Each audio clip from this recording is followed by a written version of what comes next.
Kalau keselamatan hanya melalui Yesus, lantas bagaimana dengan orang-orang yang belum pernah mendengar tentang Yesus? Apakah mereka sudah pasti binasa? Let's dive deeper into the verse in verse.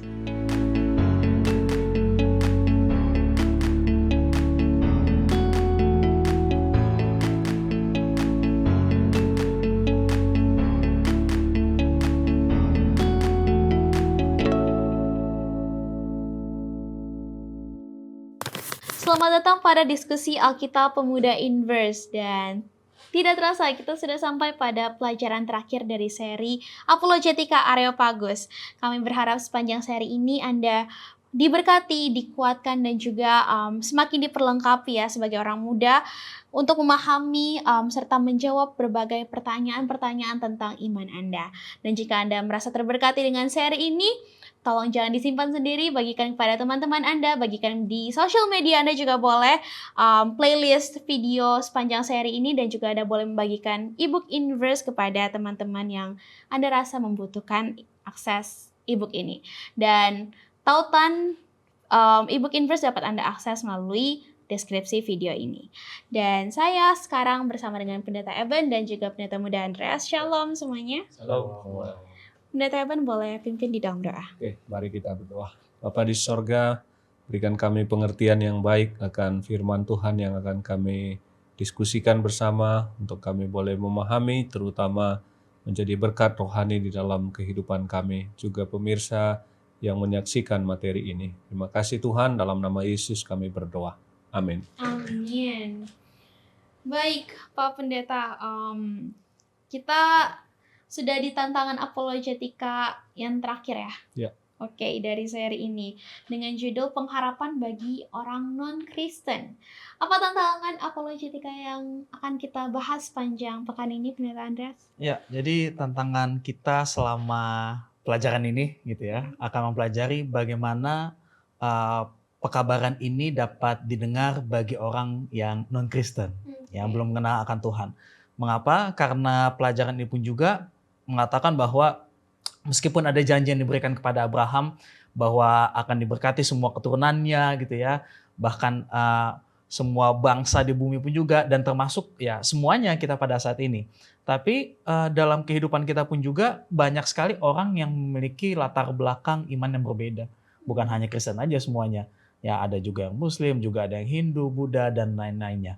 Nah, tapi karena keagamaan ini, ya kepercayaan ini cukup amat besar dan banyak perbedaan dan segala macam, tapi janji Tuhan itu kan tetap satu, ya akan menjadi pengharapan bagi setiap manusia, ya tanpa terkecuali. Nah, tapi banyak juga meskipun dalam kita kekristenan ini cukup amat besar, banyak sekali orang Kristen yang tidak menjalani semuanya berdasarkan ajaran Alkitab.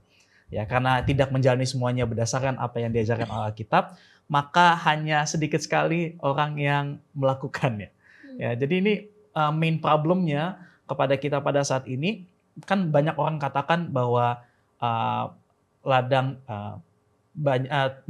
banyak, pekerja sedikit gitu ya, tuayan banyak tapi pekerja sedikit. Maka hal itu ternyata benar menjadi permasalahan di saat ini, bahkan di pelajaran kita pada saat ini. Bahkan dikatakan yang Tuhan ajarkan pun juga itu nggak dibatasi oleh satu negara, tempat, bahasa ya, karena semuanya pun juga bisa akses Alkitab suci ya, baik yang secara tertulis langsung ataupun juga by phone kita gitu ya, media sosial kita.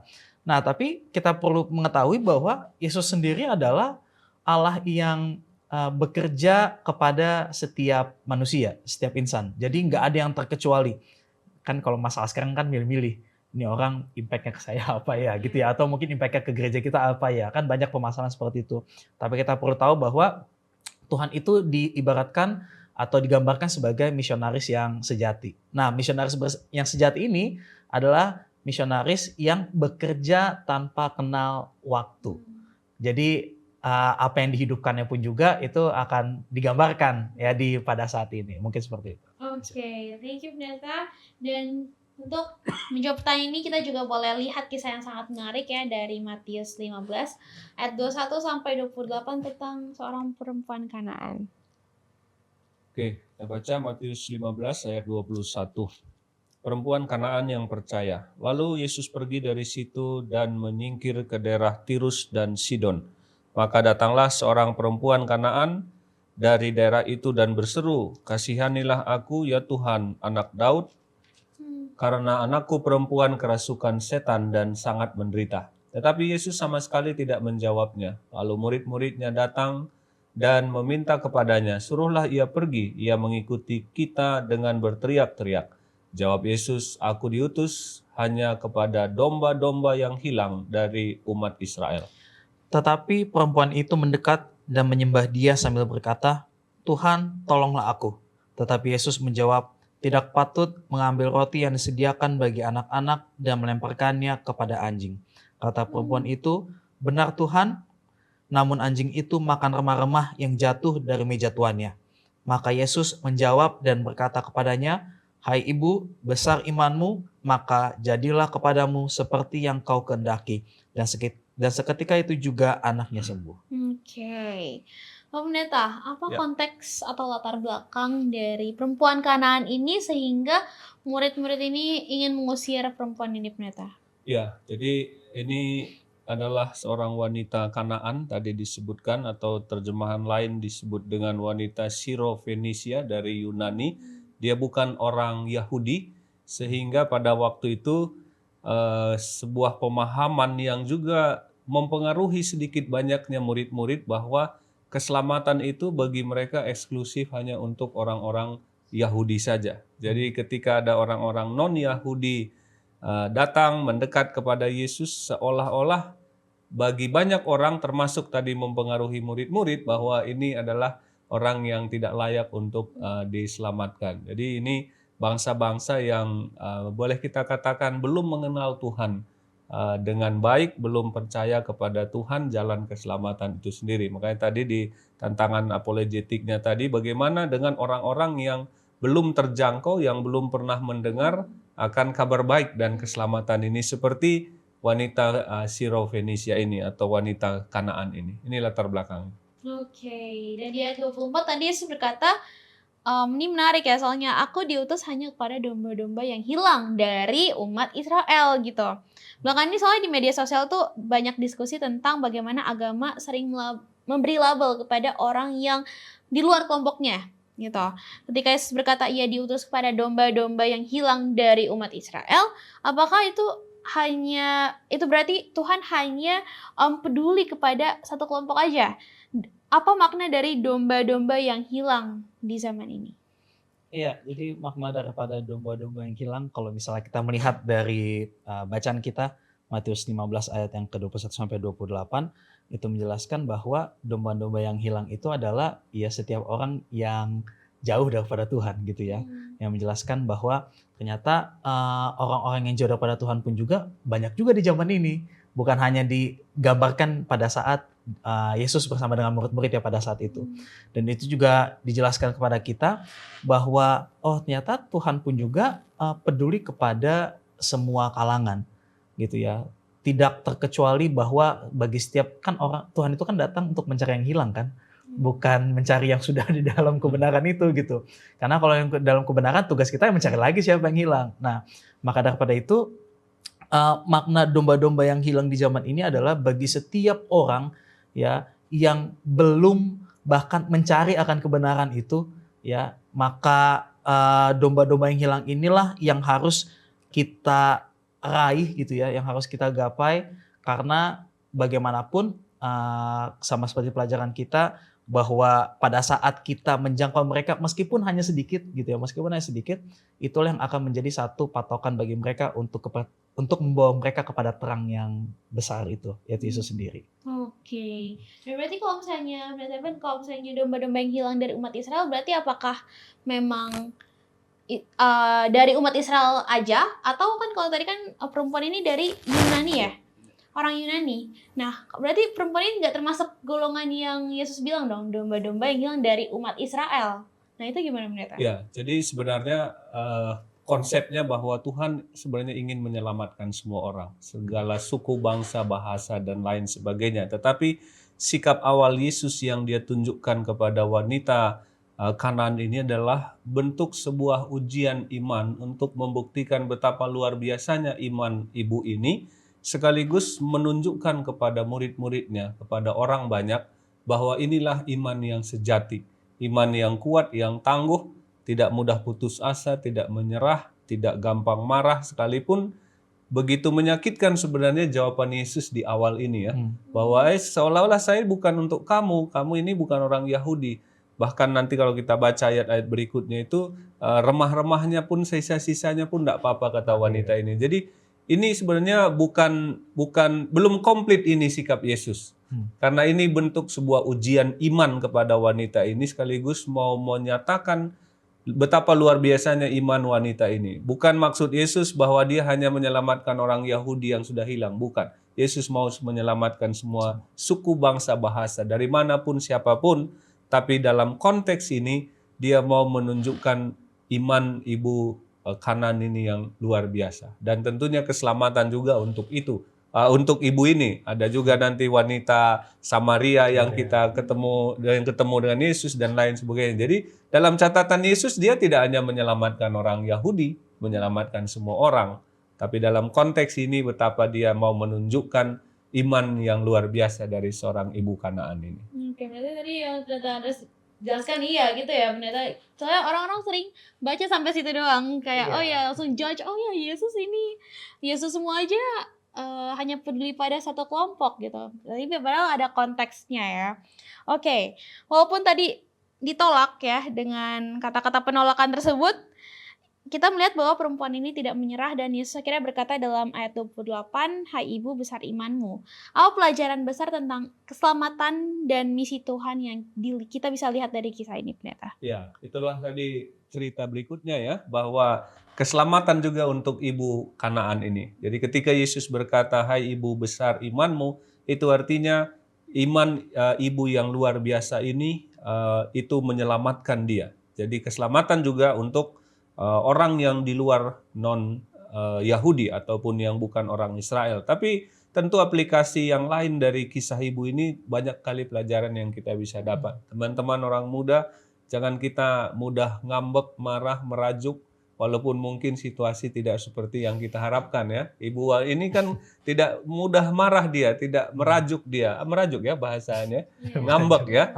Tidak tawar hati imannya, tidak putus asa imannya. Ketika dia begitu berharap Yesus itu baik hati, ramah, menolong dia. Tapi apa yang diharapkan justru nggak dapat. Malah menyakitkan kata-kata Yesus. Tapi dia tidak pernah mundur dari pengharapannya. Jadi banyaklah pelajaran tentunya dari iman yang besar seorang wanita Kanaan bagi kita teman-teman orang muda juga. Oke, baik, kembali kepada konteks pelajaran ini. Menunjukkan bahwa Tuhan tuh memberikan terang bagi semua orang. Tapi di beberapa episode sebelumnya kita juga sudah bahas bahwa keselamatan itu hanya melalui Yesus.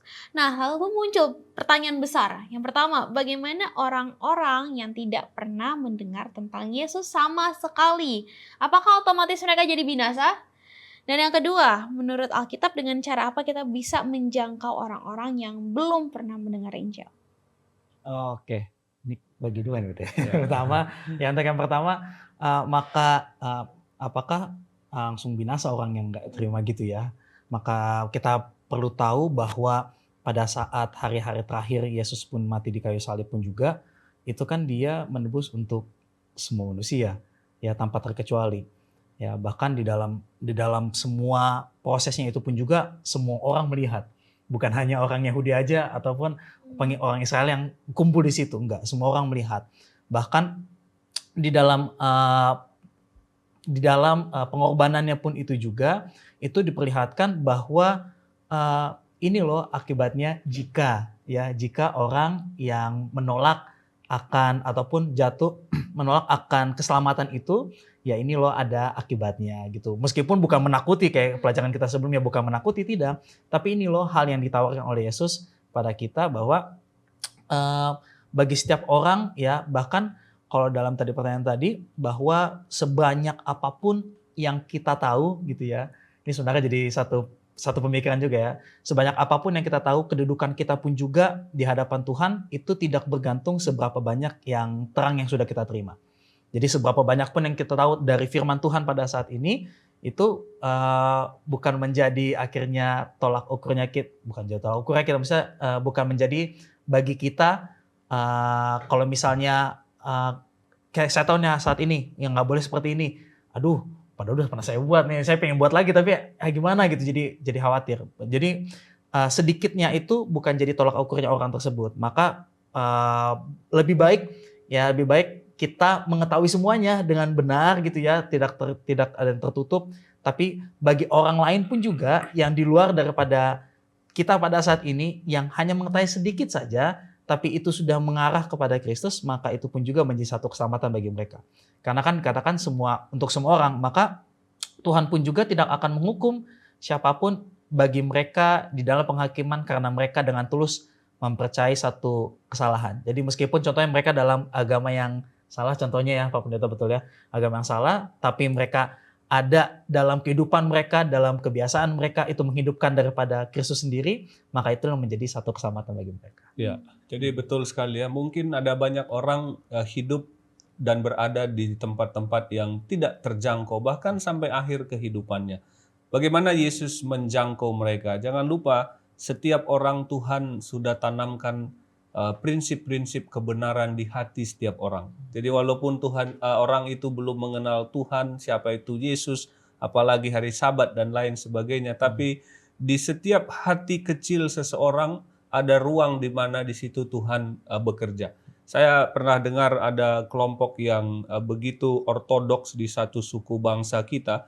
Mereka tidak memiliki agama dengan kepahaman animisme mereka, tapi alam itu aja mereka begitu jaga. Pohon itu tidak boleh mereka tebang. Kenapa? Karena itu sudah ajaran turun-temurun di hati mereka yang tertanam di hatinya. Nah, apa yang saya mau tekankan di sini bahwa setiap orang tentu Tuhan nilai dan hakimi sesuai dengan terang kebenaran yang dia miliki. Jadi dengan kata hati nurani yang benar, melakukan apa yang dia tahu benar sesuai kebenaran yang dia miliki, seseorang itu tentu akan dihakimi dari apa yang dipercayakan baginya. Dan cara Tuhan yang kedua tentunya jangan lupa, ini adalah bagian kita, bahwa kita menjadi agen untuk menyampaikan misi. Makanya gereja kita punya slogan grounded in the Bible, focus on the mission. Jadi kita juga fokus untuk misi bagi mereka yang belum terjangkau. Amin. Oke, jadi dari kisah perempuan Kanaan ini kita bisa lihat satu prinsip penting ya, Tuhan itu nggak membatasi keselamatan berdasarkan latar belakang manusia, tetapi berdasarkan iman dan respons terhadap terang yang sudah diberikan pada masing-masing manusia itu sendiri. Kita akan lanjutkan setelah yang satu ini. Bosen, ngantuk, malas, nggak ngerti. Apakah kata-kata ini keluar ketika kamu mendengar kata Bible Study? Belajar Alkitab harusnya menjadi suatu hal yang menyenangkan. Tapi kenapa rasanya susah sekali untuk memulai? Apa yang salah? Apa yang harus dilakukan agar belajar Alkitab rasanya tidak begitu-begitu saja? Banyak orang bilang ada banyak jalan menuju Roma. Jika pepatah ini benar, kami percaya Tuhan pasti sudah sediakan lebih banyak lagi jalan menuju Alkitab, menuju Dia. Hanya saja, jalan-jalan itu mungkin belum terlihat oleh kita. Tapi kita bisa meminta. Yesus pernah berkata dalam Matius 7 ayat 7, "Mintalah, maka akan diberikan kepadamu, carilah, maka kamu akan mendapat, ketuklah, maka pintu akan dibukakan bagimu." Bagaimana cara memintanya? Lewat doa. Berdoalah untuk meminta hikmat dan kemauan yang kuat untuk belajar Alkitab. Setelah itu, mari buka Alkitab dan belajar sedikit demi sedikit sesuai kemampuanmu. Jika kamu bingung mau mulai dari mana, Inverse Indonesia memiliki Bible Study Guide yang bisa membantumu menentukan apa yang ingin kamu pelajari. Semua dikemas dengan bahasa yang mudah dimengerti. Inverse juga berusaha keep in touch untuk menemani kamu belajar Alkitab. Ada sosial media, diskusi melalui podcast. Semua dilakukan untuk mengingatkan kamu bahwa kamu tidak sendiri. Bahwa kita sama-sama bertumbuh dalam Tuhan, kita belajar bersama-sama, kerja bersama-sama untuk Tuhan. Dan kalau suatu saat kamu kembali merasa jenuh atau buntu, selalu ingat, ada banyak jalan menuju Roma. Ada banyak cara untuk belajar Alkitab dengan menyenangkan, Dan kami harap Inverse adalah salah satunya. Open your heart dan open your Bible. Let us dive deeper into the verse. Inverse.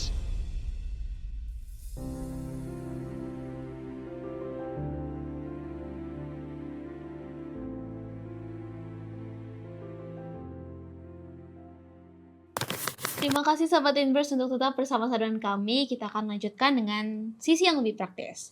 Nah, mungkin boleh sharing ya, bagaimana reaksi Anda jika orang-orang di gereja menolak Anda seperti apa yang murid-murid lakukan pada perempuan ini ya. Dan bagaimana kita sebagai orang muda seharusnya dapat menolong orang-orang di gereja yang pernah diperlakukan tidak ramah di masa lalu.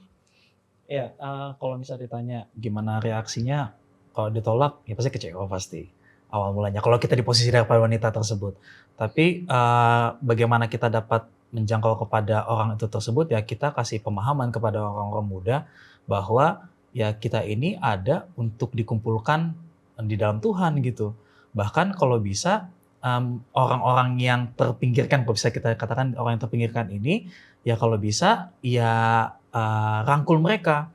Karena di gimana jemaatnya pendeta sekarang pun juga, anak-anak muda, siapapun yang datang dari perantau manapun itu, selalu katakan, ketua-ketua jemaat katakan, rangkul mereka, ajak mereka makan, ngobrol mereka, interaksi sama mereka, undang lagi mereka. Jadi dalam hal-hal yang kecil kayak gitu pun juga, perhatian kepada mereka itu akan membawa ke mereka untuk tetap di dalam kebenaran. Mungkin seperti itu. Ya, jadi saya puji Tuhannya untuk pertanyaan ini. Saya belum menemukan ada anak-anak muda yang kecewa karena merasa pernah ditolak di gereja. Artinya gereja mengasihi orang muda kita. Artinya belum pernah saya ketemu orang muda ini yang kecewa kepada gereja dan diperlakukan tidak baik oleh gereja. Ini puji Tuhannya ya. Tapi dalam prinsip ini kalau kita bisa belajar dari Yesus, Yesus memberikan teladan contoh yang begitu baik. Wanita Samaria, kemudian Maria Magdalena yang ditolak oleh banyak orang, tapi Yesus membuka hati, membuka tangannya untuk merangkul dia. Dan saya pikir begitulah harusnya gereja. Siapapun mereka, khususnya anak-anak muda, gereja harus menyediakan wadah, menyambut mereka, dan memberikan mereka kesempatan untuk bisa terlibat melayani, berkontribusi bagi gereja, merasa dikasihi di gereja, merasa diperhatikan dan lain sebagainya. Dan itulah tugas daripada gereja tentunya. Oke. Dan tadi kita juga sudah belajar bahwa Tuhan memiliki banyak cara sebenarnya untuk menjangkau umat manusia, bahkan mereka yang belum pernah membaca Alkitab sekalipun atau mendengarkan Injil, yaitu seperti lewat alam, lewat bikin hati nurani, tadi sudah dibahas juga ya. Tapi kalau memang Tuhan bisa menjangkau dengan berbagai cara tersebut, mengapa kita orang Kristen ini tetap dipanggil untuk membagikan Injil? Iya, sebenarnya semuanya itu based on bagaimana Matius 28 ayat 19 sampai 20 katakan sebenarnya.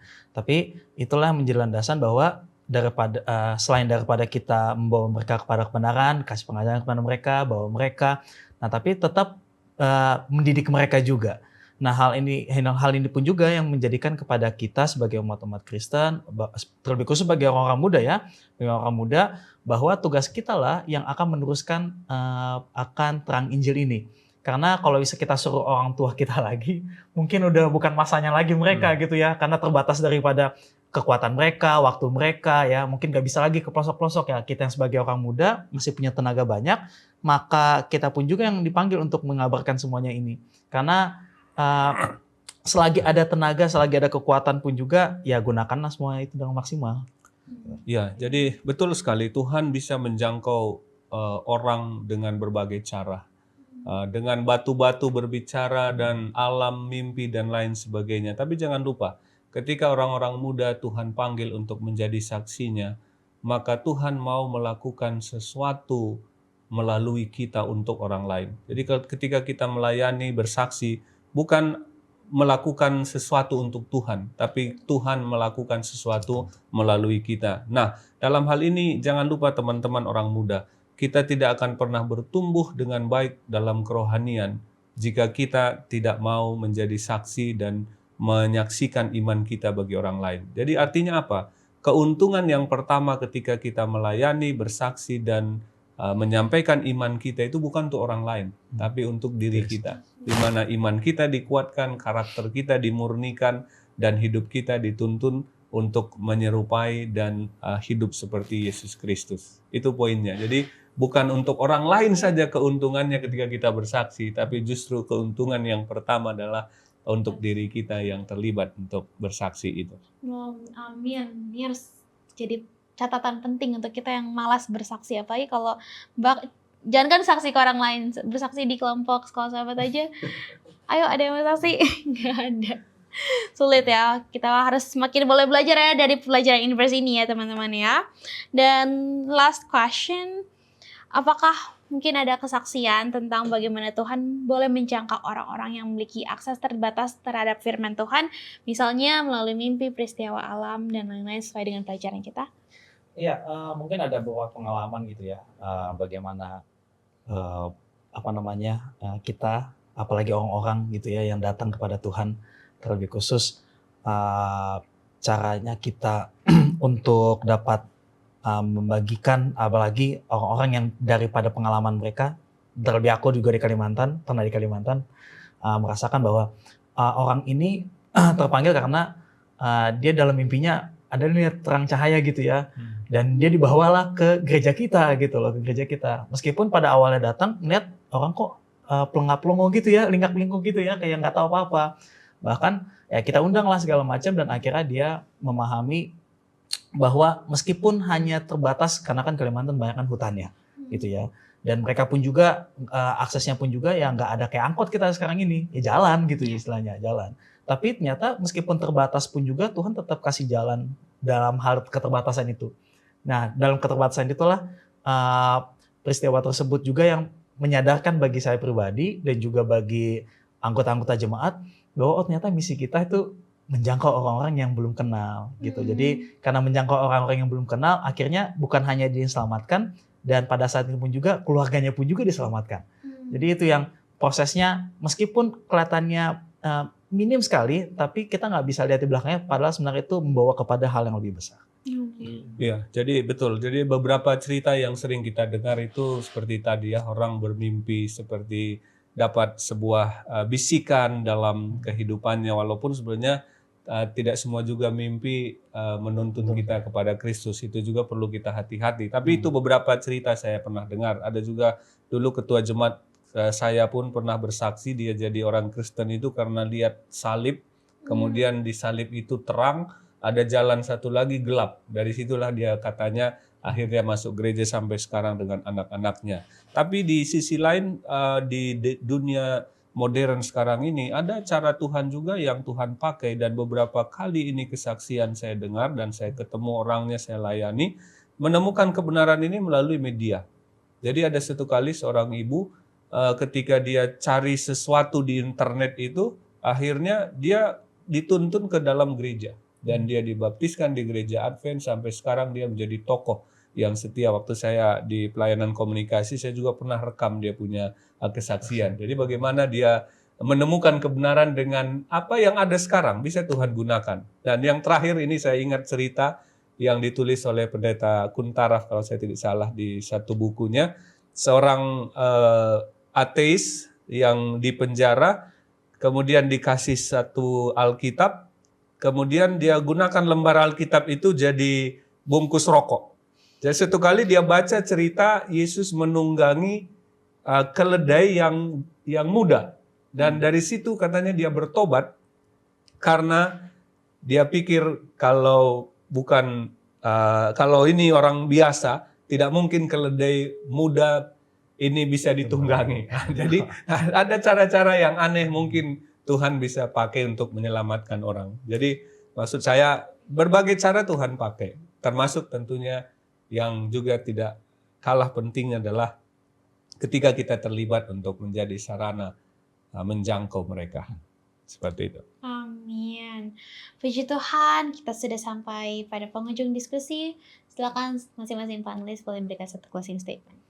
Ya, bagi kita yang orang muda ya, jangan pernah takut untuk dapat menjadi saluran berkat bagi orang banyak, karena dimulai dari kita lah, bahkan pengenalan daripada Tuhan lah, kita bisa membawa banyak orang untuk mengenal siapa Yesus. Karena masih banyak tugas kita, masih banyak hal yang penting, dan ini pun juga menjadi catatan bagi kita bahwa hidup dengan Kristus itu adalah hidup yang menyenangkan sebenarnya. Amin. Ya, jadi teman-teman orang muda, mari kita hidupkan kebenaran yang Tuhan sudah percayakan bagi kita.